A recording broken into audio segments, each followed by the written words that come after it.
I'm old enough to remember the 1970 book by Paul Ehrlich titled The Population Bomb. Anybody else probably out there? Yeah. The book described the disastrous future for humanity with hundreds of millions of people starving to death. Things haven't quite turned out as he predicted yet. Many of us know that the birth rate in the United States is around 1.6 and declining, which is below the steady state replacement rate of 2.1.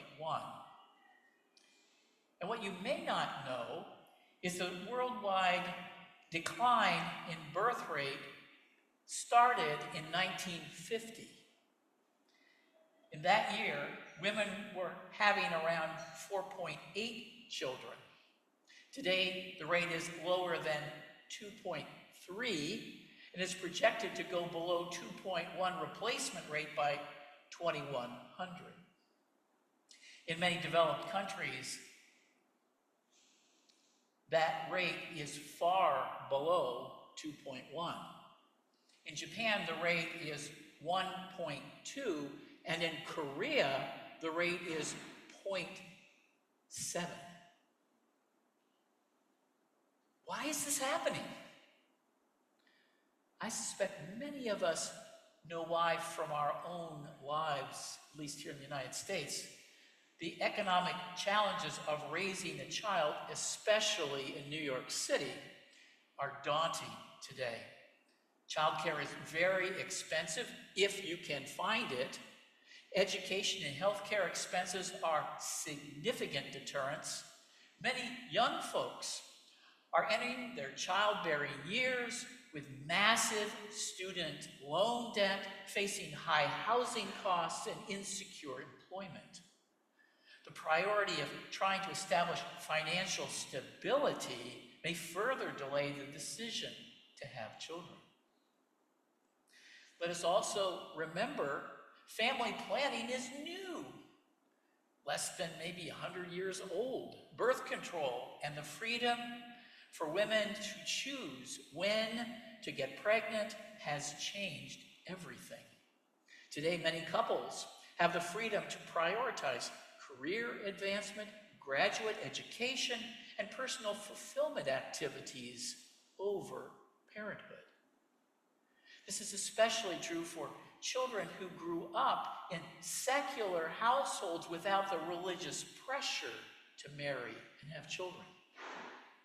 Many couples have delayed having children into their 30s for these reasons. And if they do choose to have children, many want to have at most two. But that delay may also limit the ability to have children at all. Thankfully, we do have in vitro fertilization technology to help. But still, these folks aren't having huge families. The right wants to blame young people for being selfish. The New York Times reported some conservatives have framed the declining fertility rate of the United States as an example of eroding family values, a moral catastrophe in slow motion. You might remember J.D. Vance saying something about this in 2021, that the nation is run by childless cat ladies who hate normal Americans choosing family. Ashley St. Clair, a Fox News commentator, described childless Americans this way: they just want to pursue pleasure and drinking all night and going to Beyonce concerts. It's this pursuit of self-pleasure as a replacement for the fulfillment of having a family. Well, it's possible that may be true for some people. What I'm far more concerned about is another trend among younger folks. I'm concerned about climate change distress experienced by youth and young adults of childbearing age. That research shows there is a significant impact. Many of these concerned young people believe they have no future, that humanity is doomed, and that governments are failing to respond adequately. They have feelings of betrayal and abandonment by leaders like the Trump administration. They might go so far as to label this government failure we're seeing today to address climate change and its impact on younger generations as a moral injury. These are the folks that AOC is talking to and about. That lack of hope is due to partly the critical period that we're in. We need to cut greenhouse gas emissions by 50% in the next 5 years to head off more extreme results of the coming climate disasters. With Trump probably in the White House for life, greenhouse gas emissions are likely to increase out of control. Climate-based war is ever more likely, driven by where food can no longer be grown. Also, are mass movements of people that are going to be having to leave where they are because of famine. Fossil fuel companies are paving the road to dystopia. The voluntary shrinking of our world population is an outcome that Thomas Malthus would have celebrated at the end of the 18th century. He predicted doom back then due to growing population and an overtaxed food supply. We've missed that bullet with the Green Revolution of the 1960s. The problem now is that we have an economy that's based on growth. An economy that depends on more consumption by more people that could easily collapse as the population shrinks. Japan has seen this with the islands populated for countless generations that no longer have any people. Demographers worry about the effects on our culture of a declining birth rate. A society with fewer children may begin to view children as a burden rather than as an essential component to social happiness. Families may find they are prioritized less than cultural narratives that promote individualism and career-focused relationships. Maybe those non-child-focused people will be less interested in funding public education and child-centered services and healthcare. Maybe the childless folks will believe that future funding should be the parents' responsibility rather than a public good. They might think children should not be seen or heard and be privately funded. I hope this congregation will not become a home for that kind of thinking. Historically, Unitarian Universalists have been all over these issues. We've loudly sounded the alarm about increasing population and spoken out early to direct attention to the dangers of climate change. And as a religious tradition that has celebrated individual freedom and promoted women's ability to direct their own reproductive lives, we also could be attacked for undermining family values. And today, we are the ones whose birth rate is among the lowest of all religious traditions. We have a special responsibility to address the situation. And this isn't an abstract issue for us. Growth and support for Unitarian Universalism has come from families joining our congregations to receive ethical, moral, religious, and social programming primarily for their children. Most of our leaders in UU congregations today had children in religious education programs. We haven't been as good at attracting and holding single and childless folks in our congregations, especially young adults.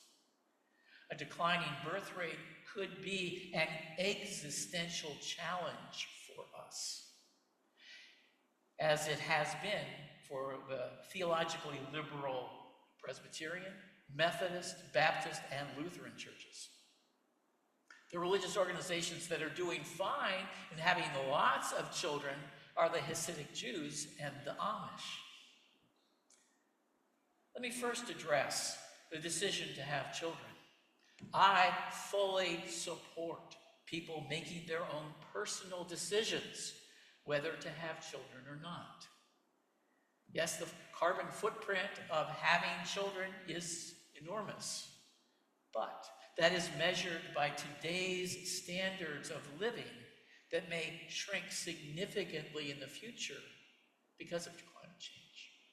At some point, the world will no longer be able to ignore climate change and will begin to adapt to this reality. Our children may be very helpful, maybe leaders in that adaptation. Hasidic Jews and Amish children, maybe not as much. Measuring quality of life by one's carbon footprint is another big mistake. Some of the happiest people on earth are Buddhist monks who have minimal possessions and beg for food. The Amish, I suspect, believe that they have very happy lives and probably have the lowest carbon footprint of any religious group. The reduction in capitalistic materialism may end up having significant spiritual payoffs for our standard of well-being. I don't mean that everyone should become a Buddhist monk, far from it, or to lower our standard of living carbon footprint to find happiness. We can be mindful in our consumption, valuing experiences over consuming and accumulating stuff. Many of us already find spending time in a natural setting a way to cultivate a sense of well-being rather than consuming a food, a beverage, or mind-altering substances to improve our mood. Living in New York City, we can get around by walking, biking, public transportation. We can choose local foods rather than out-of-season fruits and vegetables from the other side of the globe. We can decide to travel more often locally than to faraway places. These choices can be an exploration of what it really means to have well-being, what really brings well-being, rather than following the influence of advertisers who tempt us to consume more and more, filling to overflowing every bucket in our bucket list. One of the most precious sources of well-being is being part of a caring community of people who share your values. A place we experience belonging, inspiration, meaning, growth, and development for oneself and for our families. Given the declining birth rate, I hope this congregation can be a place that celebrates children and families. We may have fewer children than we did of previous generations, and we can value each one even more as we nurture their growth and development. We can be family friendly in a way that encourages the freedom of children to discover their own passions and their own abilities. That freedom we continue and will continue to be precious in a world that wants them to conform to society's needs and expectations. I hope this congregation can also be a place that offers support for parents, especially single-parent families who struggle to provide all that a family needs. Multiple adult role models are helpful resources for children as they discover who they are and who they are becoming. The children of a congregation are valuable opportunities for women and men who have chosen or perhaps are unable to have their own children. There are lots of older adults who will not have grandchildren. The opportunity to help support a child through our religious education program, through congregational social justice service and advocacy action, through social activities in the congregation can benefit both. And I'm imagining other kinds of multi-generational programming that connects adults and children in positive ways that parents and non-parent adults can both enjoy and find meaning in. And I'm pleased that Fourth Universalists has that kind of commitment to children and youth. We really do have great resources here.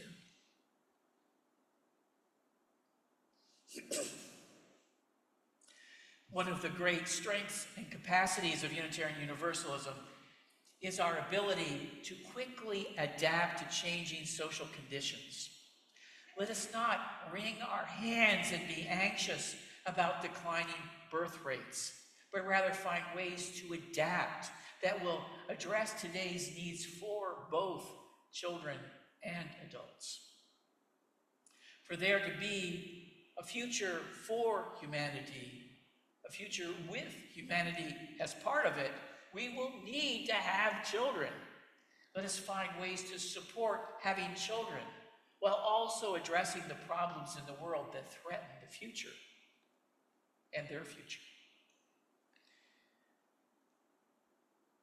May we take responsibility for our dominion over the fish of the sea and over the birds of the air and over every living thing that moves on the earth in a way that will allow young people to say yes to continuing the species. So be it.